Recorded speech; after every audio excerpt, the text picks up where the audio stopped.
Mr. Hipkins, how did we get to being worse than the United States, the UK and Australia? Well, the particular numbers that you're referring to were taken in Term 2 2022, and I think people will remember what was happening in Term 2 2022, which was the first significant nationwide outbreak of COVID-19 in the country. The reason kids weren't attending school is they were doing what they were legally required to do, which was to stay home if they had COVID-19. It was the law. People were required to stay home if they had COVID-19, and that actually explains the fact that that was the worst term of school attendance ever on record. But it was for a reason. It was because people were doing what we were asking them to do. But we do have an attendance problem. I don't want to say that we don't have an attendance problem.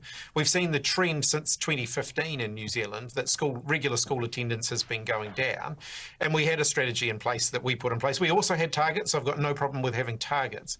My concern is the government are only focusing on one headline target, which was the number of kids who are attending school 90% of the time.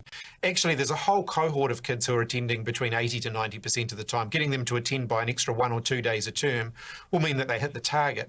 The group of kids that we need to really worry about, though, are the kids who are regularly not showing up. So these are kids who are attending less than half the time. That's a much smaller group, but that's the group that we really need to focus our energy on. Now, the government will be able to hit their 90% target or the 80% target that they've set without even touching that group. But that is the group that I worry about. That is the group of kids who are getting into trouble. It's the group of kids who really have no future if we don't get them back to school. So that, I think, is where they need to focus their energy.